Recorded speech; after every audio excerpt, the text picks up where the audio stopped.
Just first of all, can you tell people what it was like when you were in the United States and you hear back in your home country that a revolution is happening and not in a good way, what that was like for you and your family and what it's been like living in the U.S. since then? It was absolutely horrific. We couldn't believe the images we were watching of the embassy being taken over by the terrorists, and to have the sheer luck of being in the United States and not having to deal with that terror regime. And we have family back home who had to stay and endure this brutal regime for the past 47 years. We were blessed to watch it from exile, from this beautiful country, but it's unbelievable to me that this has been going on for 47 years, and I'm just very grateful that we are now involved in a rescue mission for the people of Iran. What do you mean when you say a rescue mission? And are you referring to the United States and Israel and their launches and their attacks on ballistic missile sites against the regime?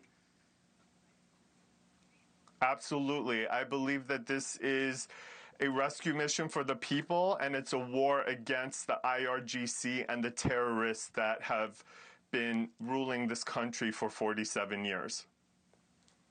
Reza, you talked about your family who is still in Iran. Have you talked to any of them about what's happening now?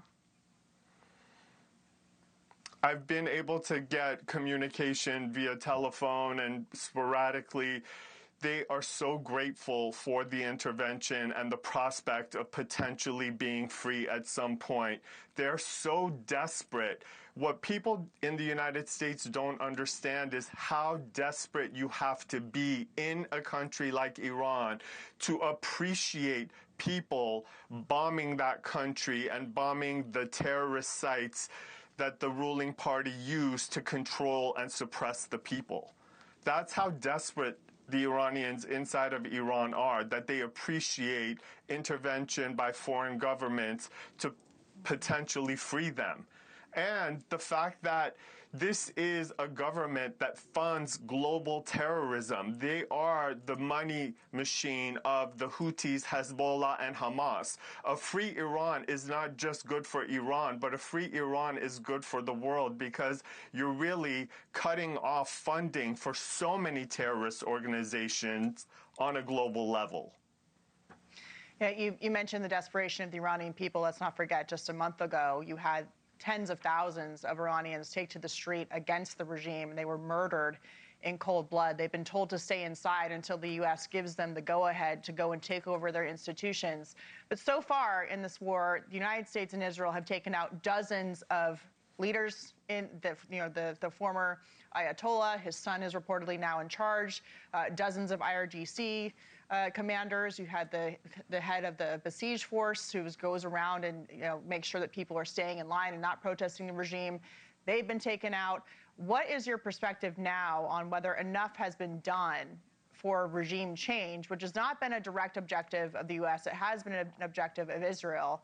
What is your position on where we are in terms of how many people that have been taken out and who's left, and whether a regime change can actually happen at this point, or does more need to happen in the next few weeks?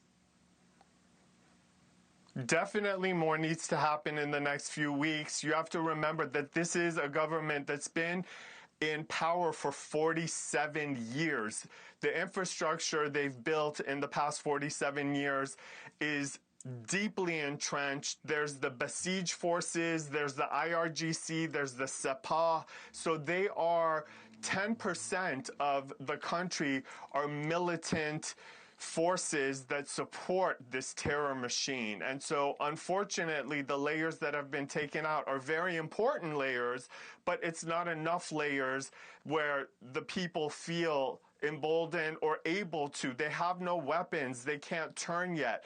But the more that the U.S. and Israel attack, the fewer people are going to be willing to defend this regime. Once people realize that this regime is about to collapse, the military, who probably aren't getting paid anymore at this point, the Sepah and the besieged, they're not going to take up arms against their own people at some point. And I think we're getting very close. This is a once-in-a-lifetime opportunity, and I hope that the U.S. and Israel keep the pressure on.